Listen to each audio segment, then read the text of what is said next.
अमरीकी सियासतदान या सरकारी अफसरान के कत्ल की मुबैना साजिश के इल्ज़ाम में अमरीका में पाकिस्तानी शहरी आसिफ मर्चेंट पर फर्द जुर्म आयद।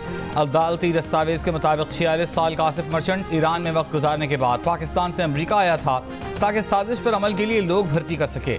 आसिफ मर्चेंट जिन किराए के कातिलों से राबिते में था वो दरअसल अंडर कवर FBI एहलकार थे। मंसूबे पर अमल आसिफ मर्चेंट के अमरीका से निकलने के बाद उसके खुफिया पैगाम पर होना था। अगस्त के आखिरी हफ्ते या सितंबर के पहले हफ्ते में कत्ल की मंसूबाबंदी थी। आसिफ मर्चेंट को 12 जुलाई को उस वक्त गिरफ्तार किया गया जब वो अमरीका से जाने की तैयारी कर रहा था।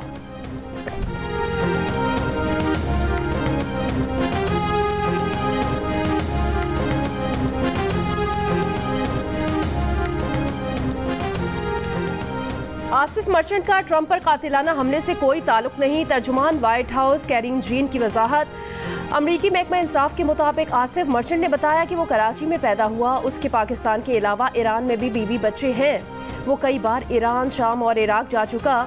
उसके मंसूबे के 3 हिस्से थे। हदफ के घर से USB ड्राइव्स चोरी करना, एहतजाज की मंसूबाबंदी और किसी सियासतदान या सरकारी एहलकार को कत्ल करना। अमरीकी मीडिया रिपोर्ट में FBI के हवाले से कहा गया कि मुबैना साजिश का हदफ डोनाल्ड ट्रंप और अमरीकी हुकूमत के मौजूदा और साबिक एहलकार थे।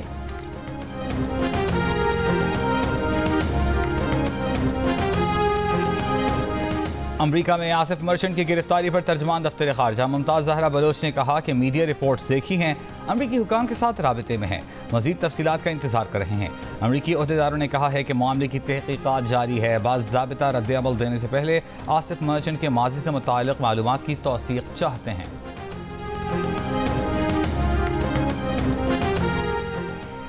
डॉक्टर मोहम्मद यूनिस को बांग्लादेश की अबूरी हुकूमत का चीफ एडवाइज़र बनाने का फैसला। ऐवान सदर में मुशावरती इजलास। बांग्लादेश तलबा तहरीक के रहनुमाओं समेत तीनों अफवाज के सरबराहान की भी शिरकत। हसीना वाजिद के भारत फरार के बाद बांग्लादेश की पार्लियामेंट तोड़ दी गई।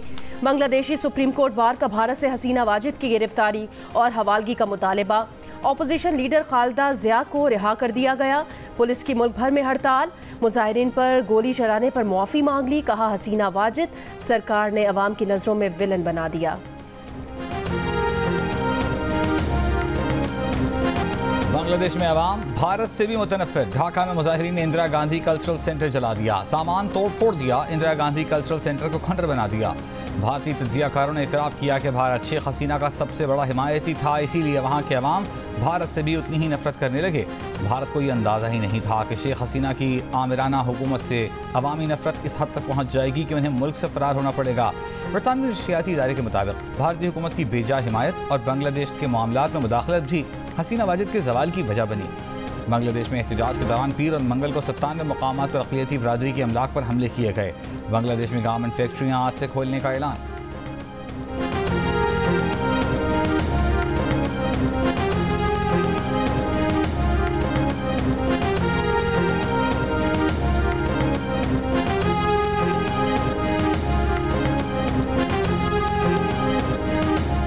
ऑपोजिशन के शोर और हंगामे के दौरान कौमी असम्बली और सेनेट ने एक ही दिन में इलेक्शन एक्ट तरमीमी बिल 2024 मंजूर कर लिया। बिल के मुताबिक मुकर्ररा वक्त तक लिस्ट जमा न कराने वाली जमात मखसूस नशिस्तों की मुस्तहिक नहीं होगी। आज़ाद उम्मीदवार का एक बार फिर किसी जमात को ज्वाइन करना नाकाबिले वापसी होगा। ऑपोजिशन का ऐवान में एहतजाज, शोर शराबा, बिल की कॉपियां फाड़ दी।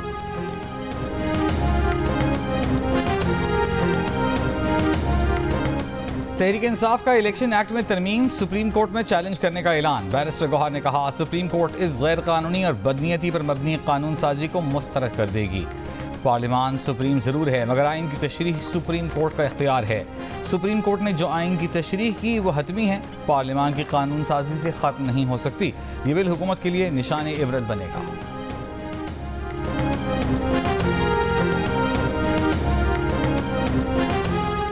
रहनुमा तहरीक इंसाफ शहरियार आफरीदी ने कहा कि PTI का जलसा इस्लामाबाद में होगा। हमाद अजहर का अडियाला जेल की तरफ लॉन्ग मार्च का बयान स्लिप ऑफ टंग है। प्रोग्राम कैपिटल टॉक में बात करते हुए रहनुमा नून लीग बैरिस्टर अकील मलिक ने कहा इलेक्शन एक्ट तरमीमी बिल 2024 पास करने पर हुकूमत के खिलाफ तौहीन अदालत की कार्रवाई नहीं हो सकती।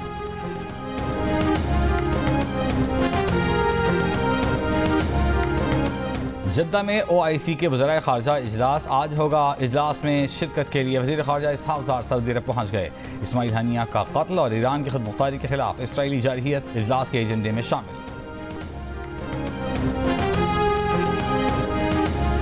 अमरीकी वज़ीर ख़ारजा एंटनी ब्लिंकन ने कहा कि हमने ईरान और इसराइल से बराह रास्त बातचीत की है कि किसी को भी मशरिक़ वस्ता में तनाज़ात को नहीं बढ़ाना चाहिए। गज़ा के यरगमालियों के मुज़ाकरात आखिरी मरहले पर पहुँच चुके हैं। जंग बंदी के लिए हमास रहनुमा यहिया संवार बुनियादी फैसला साज रहे हैं और अब भी हैं। इस्माइल हानिया की शहादत के बाद फ़लस्तीनी मुज़ाहमती तंजीम ने याहिया सिनवर को सियासी विंग का नया सरबराह मुंतखब कर लिया। इससे काबिल हमास ने इस्माइल दरवेश को सियासी दफ्तर का अबूरी सरबराह मुकर्रर किया था। इसराइल की ग़ज़ा में बमबारी जारी। गुज़िश्ता 24 घंटों में मज़ीद 40 से ज़्यादा फ़लस्तीनी शहीद। मगरबी किनारे में जनीन और तुबास में इसराइली फ़ौज की छापामार कार्रवाई। ड्रोन हमला, 12 फ़लस्तीनी शहीद।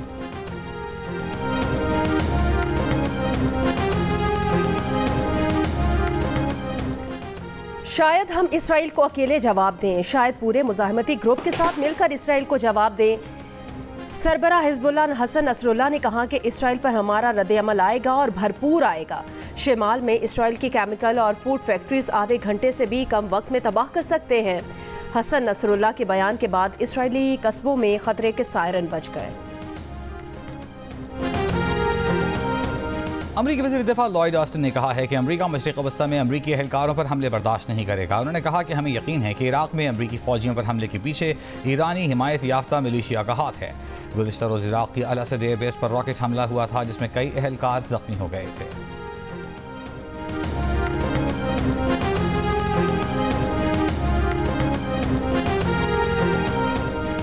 कराची समेत सिंध के साहिली इलाकों में मतला अबर आलूद रहने के अलावा हल्की बारिश हो सकती है। महकमा मौसमियात के मुताबिक आज इस्लामाबाद, बालाई पंजाब, खैबर पख्तूनख्वा, बलूचिस्तान, कश्मीर और गिलगित बल्तिस्तान में भी बारिश का इम्कान है। खैबर पख्तूनख्वा काबीना ने सरकारी रिहाइशगाह न रखने वाले वज़रा को 2 लाख रुपए माहाना हाउस सब्सिडी देने की मंजूरी दे दी। काबीना ने DI खान में नए खैबर पख्तूनख्वा हाउस के लिए 35 असामी तख्लीक करने की भी मंजूरी दी। मेयर तहसील चेयरमैन का एजाजिया 40,000 से बढ़ाकर 80,000 रुपये करने की मंजूरी। यूनियन काउंसिल और विलेज काउंसिल चेयरमैन का एजाजिया 20,000 रुपये से बढ़ाकर 30,000 रुपये कर दिया गया।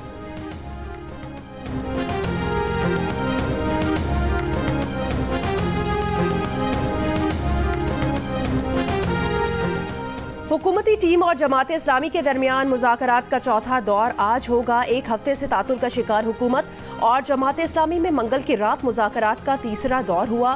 कमिश्नर ऑफिस रावलपिंडी में मुलाकात के बाद नायब अमीर जमात इस्लामी लियाकत बलोच ने कहा, 2 टोक बात की कि अवाम के लिए रिलीफ चाहते हैं। हुकूमत नज़रसानी करके टैक्सेस वापस ले। हुकूमती कमेटी के अरकान तहरीर की सूरत में आज तजवीज़ देंगे। तजवीज़ मिलने के बाद हम मुशावरत से अपना फैसला करेंगे। वज़ीर इत्तलात अताउल्लाह तारड़ ने कहा, मुज़ाकरात में काफ़ी अच्छी बात हो रही है, मुस्बत पेशरफ्त हुई। हाफिज़ नईमुर रहमान ने कहा कि जमात इस्लामी के मुतालबात में कोई ऐसा मुतालबा नहीं जो काबिल अमल ना हो। मुतालबात के हक़ में जमात इस्लामी का कराची के बाद लाहौर और पेशावर में भी धरनों का ऐलान।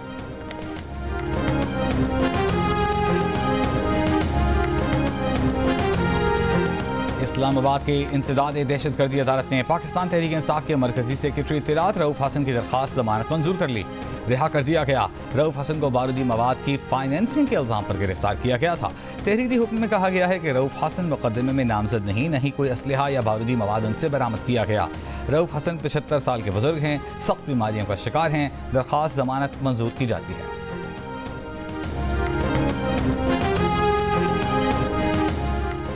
कराची के इलाके सिंधी मुस्लिम सोसाइटी में मोटरसाइकिल सवार 2 मुलजिमान शहरी से मुबैना तौर पर 1 करोड़ रुपए लूट कर फरार। फिरोजबाग थाने में मुकदमा दर्ज। मुद्दई का कहना है कि वो बैंक से 1 करोड़ रुपए नकद लेकर निकला था। मोटरसाइकिल सवार 2 डाकू रकम छीन कर फरार हो गए। करक की गिरगिरी रोड की तामीर में तवील ताखीर पर मुकामी अफराद का एहतजाज, धरना। सैकड़ों अफराद तहरीक इंसाफ के MP खुर्शीद खटक के हुजरे में पहुंच गए, नारे लगाए। कहा, पिछली हुकूमत में सड़क की तामीर की मंजूरी दी गई थी, अब तक सड़क नहीं बनी। मुतालिबा मंजूर होने तक धरना जारी रहेगा।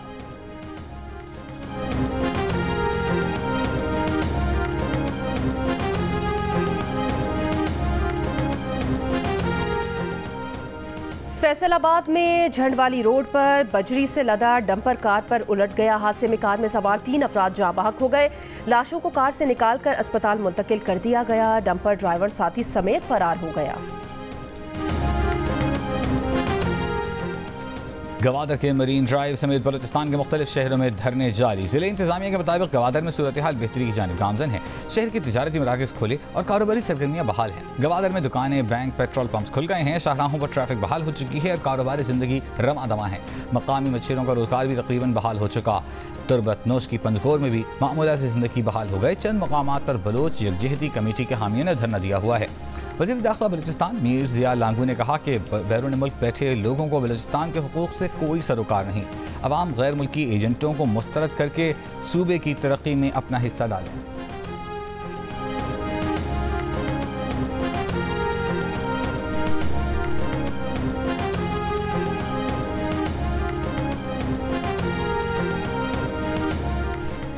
जियो न्यूज़ की खबर पर सिंध हुकूमत का एक्शन। महकमा अनहार ने मिटियारी में RD 891 के मकाम पर रोहड़ी केनाल के पुश्ते मजबूत करने का काम शुरू कर दिया।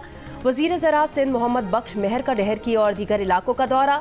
बारिश से होने वाले नुकसानात देखे कहा, हुकूमत सिंध ने सूबे भर में रेन इमरजेंसी नाफिज कर दी है। मीरपुर, माथेले और डहरकी के इलाकों से बारिश का पानी निकाल दिया गया है। डहरकी के वार्ड नंबर 12 के कुछ देहात केनाल ओवरफ्लो होने की वजह से डूबे हैं। मुतासिर अफराद को टेंट और राशन फराहम करने की हिदायत की है।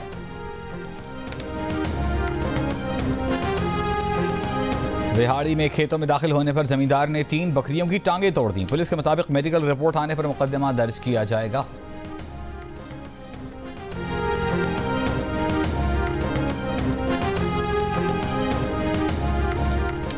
बरतानिया में हंगामाराई रोकने की हुकूमती कोशिशों को मजबूत करने के लिए कोबरा मीटिंग। बरतानवी वज़ीर आज़म सर केयर स्टारमर ने कहा कि 400 से ज़ायद अफराद गिरफ्तार, 100 पर फर्द जुर्म आयद की जा चुकी।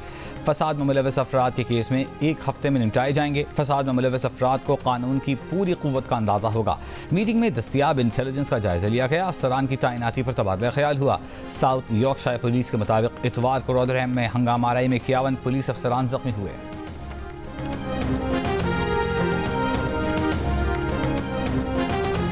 अमरीकी डेमोक्रेट सदारती उम्मीदवार कामिला हैरिस ने गवर्नर मिनेसोटा टिम वॉल्स को नायब सदर के लिए चुन लिया। कामिला हैरिस ने फिलाडेल्फिया रैली में टिम वॉल्स को नायब सदर बनाने का बाज़ाब्ता ऐलान किया। टिम वॉल्स ने कहा कि कामिला हैरिस अमरीका की अगली सदर होंगी। टिम वॉल्स अपनी जीत के लिए भी पुरुमीद हैं।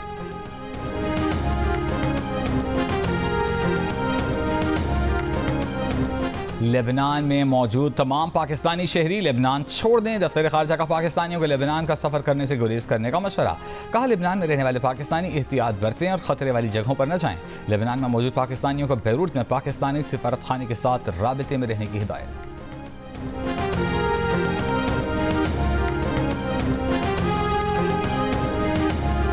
पेरिस ओलंपिक्स में अरशद नदीम ने पाकिस्तान के लिए मेडल की उम्मीदें रोशन कर दी। जेवलिन थ्रो के क्वालिफाइंग राउंड की पहली बारी में ही 86.59 मीटर दूर थ्रो करके फाइनल राउंड के लिए क्वालिफाई किया। जेवलिन थ्रो इवेंट के टॉप 5 में भारत के नीरज चोपड़ा, कनाडा के एंडरसन पेट्रस, जर्मनी के जोलियान वेबर और केनिया के जोलेस येगो भी शामिल हैं। इवेंट का फाइनल राउंड जुमेरात को पाकिस्तानी वक्त के मुताबिक रात 11:30 बजे शुरू होगा।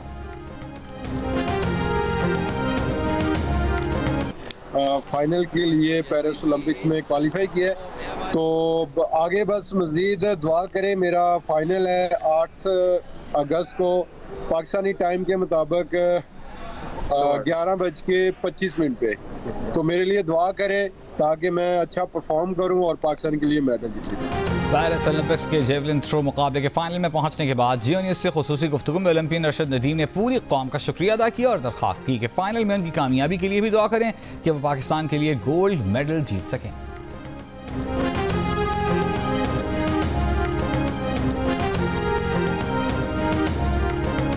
मेरा बेटा मेडल जीते और मेडल जीत के पाकिस्तान का नाम रोशन करे, पाकिस्तान का झंडा उड़ाए। कौम से इल्तिमास है कि वो अरशद भाई के लिए दुआ करें ताकि वो गोल्ड मेडल विन करके आए और मुल्क और कौम का नाम रोशन। हर दिल की आवाज़, हर लब पर दुआएं और नेक तमन्नाएं कि अरशद नदीम पेरिस में सब्ज़ हिलाली परचम बुलंद करे। अरशद की वालदा, भाई और ख़ानदान के हर फर्द के साथ मुल्क के स्टार्स और पूरी कौम दुआगो है कि अरशद नदीम ओलंपिक्स के जेवलिन थ्रो मुकाबले में तलाई तमगा जीते।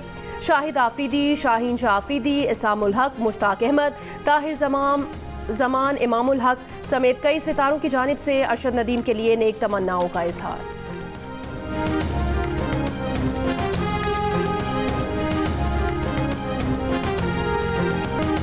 पेरिस ओलंपिक्स के विमेन बॉक्सिंग की 66 किलो कैटेगरी में अलजज़ाई की ईमान खलीफ कामयाब। सेमीफाइनल में ईमान खलीफ ने थाई बॉक्सर को पॉइंट्स की बुनियाद पर शिकस्त दे दी। ईमान खलीफ ने 5-0 से कामयाबी हासिल की।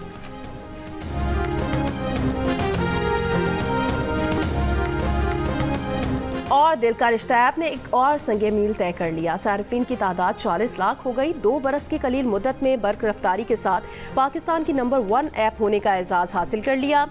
दिल का रिश्ता पर सारिफीन की तादाद में 400 गुना इजाफा देखने में आया। 40 लाख सारिफीन इस ऐप की बढ़ती मकबूलियत का मुंह बोलता सबूत है।